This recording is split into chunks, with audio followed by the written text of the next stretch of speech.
രോഹിത്തെ, പാമ്പും പെൺകുട്ടികളുടെ ശരീരവുമാണ് മലയാളത്തിലൊരു നടന് വീക്ക്നെസ്.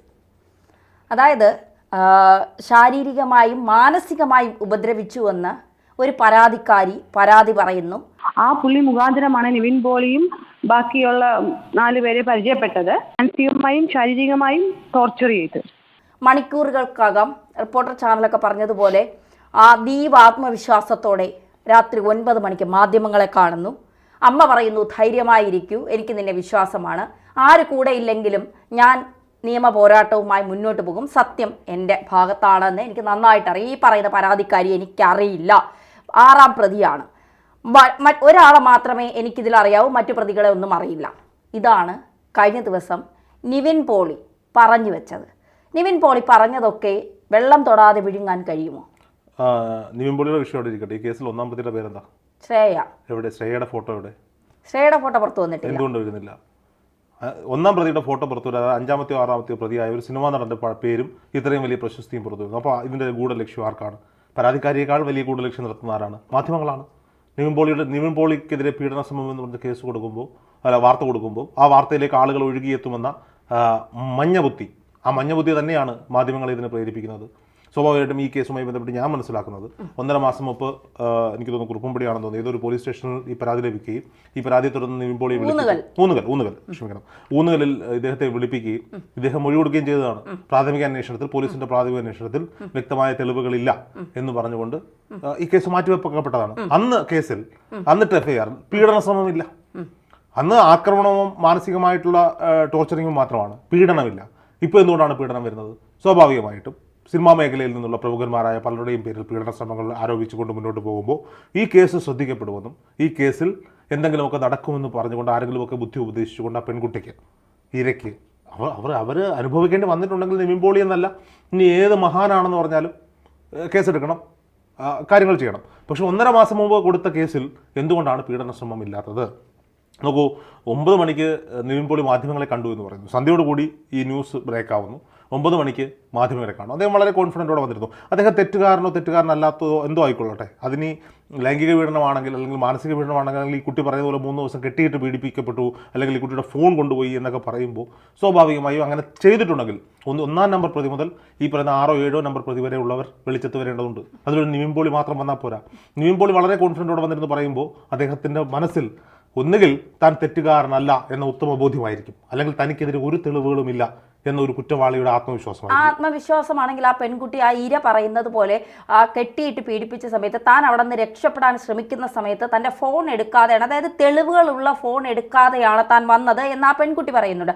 പക്ഷെ ഇന്നലെ നിവിൻ പോളി പറയുന്നത് ഇങ്ങനെ ഒരാളെ താൻ കണ്ടിട്ട് പോലുമില്ല, അവർ വാട്സപ്പിലോ ഒരു സോഷ്യൽ മീഡിയ അക്കൗണ്ട് വഴി അവർക്ക് താൻ മെസ്സേജ് അയച്ചിട്ടില്ല. അപ്പോൾ ഒരു ബന്ധവുമില്ലാത്ത ഒരാളെ 6ാം പ്രതി ചേർത്തുകൊണ്ട് ഒരു സ്ത്രീ അല്ലെങ്കിൽ ഒരു പെൺകുട്ടി പരാതി കൊടുക്കാൻ തയ്യാറാകുമോ? എത്രയോ കേസുകൾ നമ്മൾ ഇന്നലെ ചർച്ച ചെയ്ത എത്രയോ കേസുകളിൽ ഇത്തരത്തിലുള്ള ആരോപണങ്ങളുണ്ട്. ഏതെങ്കിലുമൊക്കെ സെലിബ്രിറ്റി, ഇപ്പം ഞാൻ സിമ്പിളായിട്ട് പറയും, സെലിബ്രിറ്റികളെ കൊണ്ട് മാറ്റി നിർത്താം. ഈ ആറാട്ടണ്ണൻ, പെരേര, അഭിലാഷ് ആട്ടയം, ഈ ടീമുകൾക്കെതിരെ പരാതി കൊടുത്തിട്ട് ട്രാൻസ്ജെൻഡർ ഉണ്ട്, ഒരു ട്രാൻസ്ജെൻഡർ പെൺകുട്ടി. ഈ കേസുമായി ബന്ധപ്പെട്ട് ജാമ്യമില്ലാ വകുപ്പിട്ട് പോലീസ് കേസെടുത്തിട്ട് ഇവരെ അറസ്റ്റ് ചെയ്തിട്ടില്ല. എന്തുകൊണ്ടാണെന്ന് ചോദിച്ചാൽ പോലീസിന് ഉത്തമ ബോധ്യമുണ്ട് ഇവർക്കെതിരെ തെളിവുകളില്ല എന്ന്. അവർ ഈ പറയപ്പെടുന്ന ആറാട്ടണ്ണൻ വന്നിട്ടില്ല, ഈ അലൻ ജോസ് പെരേര, ഈ അഭിലാഷ് ആട്ടായം എന്നെ കാണാൻ വന്നിരുന്നു. അവരോട് ഞാൻ ചോദിക്കുമ്പോൾ അവർ പറഞ്ഞത്, സാറേ ഞങ്ങൾ ഇതുവരെ ഇവരെ കണ്ടിട്ടില്ല ചേട്ടാ, ഞങ്ങൾക്ക് അറിയില്ല ചേട്ടാ, ഞങ്ങളുടെ കൂടെ ഈ പ്രതിപട്ടികയിലുള്ള ഒരാളുടെ സുഹൃത്താണിവർ, അത് മാത്രമാണ് ഞങ്ങൾക്കറിയാം, ഞങ്ങൾക്ക് ആകെ ഇവരോടുള്ള പരിചയം ഞങ്ങളുടെ പോസ്റ്റുകളുടെ അടിയിൽ വന്ന് കമന്റ് ഇടാറുണ്ടായിരുന്നു, വളരെ വൃത്തികെട്ട കമന്റുകൾ ഇടാറുണ്ട്, ഞങ്ങൾ അതിന് മറുപടി കൊടുത്തു, ഇങ്ങനെ ഇത് ആവർത്തിക്കരുത് എന്ന് പറഞ്ഞ് മറുപടി കൊടുക്കാൻ അവരെ ന്യായീകരിക്കുകയോ സപ്പോർട്ട് ചെയ്യുകയോ ഒന്നുമല്ല. ഞാൻ പറയുന്നത് ഏറ്റവും താഴേക്കിടയിലുള്ള, ഈ സിനിമാ മേഖലയിലെ ഏറ്റവും താഴേക്കിടയിലുള്ള ഈ സോഷ്യൽ മീഡിയ ചാനലുകൾ വളർത്തിക്കൊണ്ടുവന്ന 1-2 പേർ, അവരുടെ പേരുകൾ പോലും ഈ പീഡന ശ്രമത്തിൽ ചേർക്കുമ്പോൾ ഈ കേസ് ഉണ്ടാകുന്ന ഒരു മൈലേജ് ഉണ്ട്. അതുതന്നെയാകാം ഒരു പക്ഷേ ഇത്തരത്തിലൊരു ആരോപണങ്ങൾക്ക് പിന്നിൽ. ഇനി വാട്സപ്പ് ചാറ്റുകൾക്കോ കോളുകൾക്കോ നിവിൻ പോളിക്ക് തെളിവ് ഹാജരാക്കാൻ പറ്റാത്തത് എൻ്റെ ഫോൺ നിവിൻ പോളിയുടെ കയ്യിലായതുകൊണ്ടാണെന്നാണ് പരാതിക്കാരി പറയുന്നത്. നോക്കൂ, ടെക്നോളജി വളർന്നിരിക്കുന്നു. ഒന്നുകിൽ അവർക്ക് ബുദ്ധി ഉപദേശിച്ചു കൊടുത്ത ആ വക്കീലോ അല്ലെങ്കിൽ ബുദ്ധി ഉപദേശിച്ചു കൊടുത്ത ആളോ പറഞ്ഞു കൊടുക്കാത്തൊരു പോയിന്റ് ഈ പെൺകുട്ടി കയ്യിൽ നിന്നിട്ട് പറയുന്നതാണ് ഞാൻ വിചാരിക്കുന്നത്. ധന്യയുടെ ഫോൺ നമ്മൾ തമ്മിലൊരു ചാറ്റ് ഉണ്ടെന്ന് വെക്കും, ധന്യയുടെ ഫോൺ ഞാൻ എടുത്തുകൊണ്ട് പോവാണ്, അത് കണ്ടുപിടിക്കാൻ വേറെ വഴികളില്ലേ? ടെക്നോളജി വളർന്നിരിക്കുന്നു. താങ്കളുടെ വാട്സപ്പ് ചാറ്റ് ആരുമൊക്കെ ആയിട്ടിരുന്നു എന്ന് പോലീസിന് എടുക്കാൻ പറ്റും. തന്റെ ഫോണിലേക്ക് വന്ന കോൾ ലിസ്റ്റുകൾ എടുക്കാൻ പറ്റും. അതിൽ നിവിൻ പോളിയുടെ പങ്കുണ്ടെങ്കിൽ നിവിൻ പോളി ഇന്നലെ വന്ന് ഇത്രയും വലിയ ധൈര്യത്തിൽ ആ ഫോൺ എടുത്തുകൊണ്ട് പോയ ധൈര്യത്തിൽ മാത്രം നിവിൻ പോളി മാധ്യമങ്ങൾക്ക് മുന്നിൽ വന്നിരുന്നത് പറയില്ല. നിവിൻ പോളി മണ്ടനൊന്നുമല്ല. ഈ ടെക്നോളജി അറിയാവുന്ന, എനിക്ക് തോന്നുന്നു അദ്ദേഹം എഞ്ചിനീയറിംഗ് ഗ്രാജുവേറ്റ് ആണെന്ന് തോന്നുന്നു. സ്വാഭാവികമായി ഇതിനെപ്പറ്റിയെല്ലാം ഉത്തമ ബോധ്യമുള്ള മനുഷ്യനാണ്. അയാൾ പഠിച്ചിട്ട് വന്നിരുന്നൊന്നുമല്ല. അയാൾക്കെതിരെ ആരോപണം വന്ന് 2 മണിക്കൂറിനകത്തേക്ക് മാധ്യമങ്ങളെ കാണുകയാണ്. ആ ഒരു ധൈര്യം കാണിക്കാൻ ഒരു സിനിമാ പ്രവർത്തകനും സാധിച്ചിട്ടില്ല. നിലവിലെ ജനപ്രതിനിധിയായിരിക്കുന്ന മുകേഷ് പോലും ഒരു ഓടിക്കാറിൽ ഓടി നടക്കുകയാണ്. മാധ്യമങ്ങൾ പിന്നാലെ വരുമ്പോൾ ഓടുകയാണ്. ഞങ്ങൾ സൂം ചെയ്ത് പിടിച്ചുകൊണ്ട് സൂം ചെയ്ത് പിടിച്ചിരിക്കുന്നത്. ഞങ്ങളുടെ ക്യാമറകൾക്ക് സൂം ചെയ്യാനുള്ള കപ്പാസിറ്റി കൂടുതലായതുകൊണ്ടാണ് സൂം ചെയ്ത് പിടിച്ചിരിക്കുന്നത്. അല്ലാതെ നമ്മുടെ നിരത്തുകളിൽ അനുവദനീയമായ വേഗതയിൽ അധികം പോകാൻ ഞങ്ങളുടെ ന്യൂസ് സംഘം തയ്യാറല്ല. അല്ലാതെ അത് ഓടിക്കാറും സ്വിഫ്റ്റുകാരും ആയതുകൊണ്ടല്ല എന്ന് പറയുന്ന സുജയ പാർവതിയുടെ റിപ്പോർട്ടർ ടീമിനെ പോലെ നിവിൻ പോളി ഓടി BMW ഒക്കെ ഉള്ള ആളാ. അയക്കം വേണമെങ്കിൽ ഓടാം, സൂം ചെയ്ത് പുറകെ പിടിക്കാം. പക്ഷെ സൂം ചെയ്ത് പിടിക്കേണ്ടി വന്നില്ല. അദ്ദേഹം മാധ്യമങ്ങൾക്ക് മുന്നിൽ വന്നത് സധൈര്യം പറയാണ്, എനിക്ക് പെൺകുട്ടി അറിയില്ല, എനിക്ക് നേരെ ഊന്നുകൽ പോലീസ് സ്റ്റേഷനിൽ പരാതി വന്നപ്പോൾ ഞാൻ ആ പരാതി നേരിട്ട ആളാണ്, ഞാൻ ഇവിടെ തന്നെ ഉണ്ടാകും. ഈ 1 മാസം മുൻപ് ഇത് പരാതി വന്നു, എന്തുകൊണ്ട് ആ പരാതിയെ കുറിച്ച് അന്ന് നിവിൻ പോളി അന്വേഷിക്കാൻ തയ്യാറായില്ല? അല്ലെങ്കിൽ എനിക്കെതിരെ ഒരു വ്യാജ പരാതി ഇങ്ങനെ വന്നു, എനിക്ക് ഈ പെൺകുട്ടിയെ അറിയില്ല, അന്ന് പീഡനമില്ല എന്ന് പറയുന്നുണ്ട്. പക്ഷെ എന്തുകൊണ്ട് അതിന്റെ ചോദ്യത്തിന് നിവിൻ പോളി ഇന്നലെ പറഞ്ഞ മറുപടി അത് വലിയ കാര്യമാക്കി എടുക്കണം, അതിനെ പുറകെ പോണ്ട എന്ന് വിചാരിച്ചു. പക്ഷെ തനിക്കെതിരെ ഒരു വ്യാജ ഇത് വരുമ്പോൾ അല്ല, ഞാൻ അതിന് കൃത്യമായ ഉത്തരം പറയുന്നത് ഈ സിനിമാക്കാരെയൊക്കെ സംബന്ധിച്ച്, സെലിബ്രിറ്റികൾ, രാഷ്ട്രീയക്കാരെ സംബന്ധിച്ചുള്ള ആരോപണങ്ങൾ പല കോണുന്നവർ, ഇവരുടെയൊക്കെ ലക്ഷ്യം പബ്ലിസിറ്റി ആയിരിക്കും. ഒരു പരിധി വരെ ആരോപണം ഉന്നയിക്കുന്നവരുടെ ലക്ഷ്യം പബ്ലിസിറ്റി ആയിരിക്കും. ഇപ്പോൾ ഞാനൊരു സിനിമ നടനാണെന്ന് വെക്കൂ, എനിക്ക് അത്യാവശ്യം മാർക്കറ്റുള്ള എൻ്റെ പേര് പറഞ്ഞൊരു പീഡന ശ്രമം ആരോപിച്ചാൽ, അല്ലെങ്കിൽ എൻ്റെ പേര് പറഞ്ഞൊരു കേസ് ഉണ്ടായാൽ അത് ഹൈലൈറ്റ് ചെയ്യപ്പെടുന്ന പീഡന ശ്രമമാണെന്ന് വെക്കും. ഈ പരാതി പോലീസ് സ്റ്റേഷനിൽ ചെല്ലുന്നു, പോലീസുകാർ വിളിപ്പിക്കുന്നു, നമ്മൾ പോകുന്നു, മൊഴി കൊടുക്കുന്നു, പോലീസുകാർ പറഞ്ഞു ഓക്കെ നിങ്ങൾക്കെതിരെ തെളിവുകളൊന്നും ഇല്ല എന്ന് പറയുകയാണെങ്കിൽ പിന്നെ ഞാനത് അന്വേഷിക്കാനോ അതിനെതിരെ പ്രതികരിക്കാനോ പോയാൽ ഈ കേസിന്റെ മാനം മാറും. സ്വാഭാവികം മിണ്ടാതിരിക്കുക, ചില സമയത്ത് മൗനം വിദ്വാനുഭൂഷണം, അത് തന്നെ ആയിരിക്കും നിവിൻ പോളി അതിനകത്ത് സ്വീകരിച്ചത്. ഇതിലുള്ള മറ്റൊരു പ്രധാന പ്രശ്നം എന്ന് വെച്ചാൽ ഇങ്ങനത്തെ കേസുകൾ ഇതിൽ സത്യമോ മിഥ്യയോ അതൊക്കെ നമുക്ക് വരും ദിവസങ്ങളിൽ അറിയാൻ കഴിയും. രോഹിത് ഇങ്ങനെയാണ് എങ്കിൽ നാളെ രോഹിത്തിനെതിരെ ഒരു സ്ത്രീ പരാതി പറയുന്നത്, രോഹിത് ഒരുപക്ഷെ ആ സ്ത്രീയെ കണ്ടിട്ടുണ്ടാവില്ല, ആ സ്ത്രീയുമായി ഒരു ബന്ധവുമില്ലാത്ത ആളായിരിക്കും. അങ്ങനെ രോഹിത്തിനെതിരെ ഒരു പരാതി വരുന്നു. ഇപ്പോൾ ഇത്തരത്തിൽ പരാതികൾ വരുമ്പോൾ നാട്ടിലെ പുരുഷന്മാർക്ക് ഇറങ്ങി നടക്കാൻ, കാരണം ആരോട് സംസാരിക്കാൻ പറ്റാത്തൊരവസ്ഥയാണ്, ഏത് നിമിഷവും പരാതികൾ വരാം. അപ്പോൾ ഇങ്ങനെ ഒരു സാഹചര്യം കൂടി ഇവിടെ സംജാതമാകുന്നില്ല. ഈ ഒരു പരാതിയിൽ ഇപ്പോൾ നിവിൻ പോളി പറയുന്നത് പോലെ തനിക്ക് ആ പെൺകുട്ടി അറിയില്ല, താൻ മെസ്സേജ് അയച്ചിട്ടില്ല, താൻ ഒരിക്കൽ പോലും കണ്ടിട്ടില്ല എന്നാണ് നിവിൻ പോളി പറയുന്നത്. അത്തരത്തിലാണ് കാര്യങ്ങളെങ്കിൽ എങ്ങനെയാണ് ഇവിടുത്തെ പുരുഷന്മാർ ധൈര്യമായി സ്ത്രീകളോട് സംസാരിക്കുകയും ചെയ്യുന്നത്? സ്വാഭാവികമായിട്ടും ഉണ്ടാകാവുന്ന ഒരു കാര്യമുണ്ട്. ഇപ്പൊ നോക്കൂ, നമ്മൾ പല ആളുകൾക്കെതിരെ വാർത്തകൾ ചെയ്യുന്നു. അതിൽ പണമുള്ള ഒരാൾ ഏതെങ്കിലും ഒരു പെൺകുട്ടിയെ പണം കൊടുത്ത് വാങ്ങി നമ്മളുമായിട്ട് വാട്സപ്പിലോ മെസ്സഞ്ചറിലോ അല്ലെങ്കിൽ ഫോണിലോ കുറേ വട്ടം സംസാരിക്കുന്നു. നമുക്ക് നേരെ ഒരു പീഡന പരാതി അല്ലെങ്കിൽ എന്തെങ്കിലും ഒരു പരാതി പോലീസിൽ ഫയൽ ചെയ്യുന്നു. എന്നിട്ട് ഇത് ബാക്കിയുള്ള മാധ്യമങ്ങൾക്ക് മുന്നിൽ വന്നിരുന്ന് പറയാണ് ഇന്ന ചാനലിലെ ഇന്നയാൾ എന്നോട് ഇങ്ങനെ ചെയ്തു എന്ന് പറഞ്ഞാൽ ഉറപ്പായിട്ടും അത് വാർത്തയായില്ലേ? പോലീസ് കേസെടുക്കില്ലേ? നോക്കൂ, ഈ ആറാട്ടണ്ണനും ഈ പറയപ്പെടുന്ന അലൻ ജോസ് പെരേരയും വരെ പ്രതിയാകുമ്പോൾ 24 റിപ്പോർട്ടറും അടക്കമുള്ള ചാനലുകാർ കാർഡിടുകയാണ്, വാർത്ത ചെയ്യാണ്.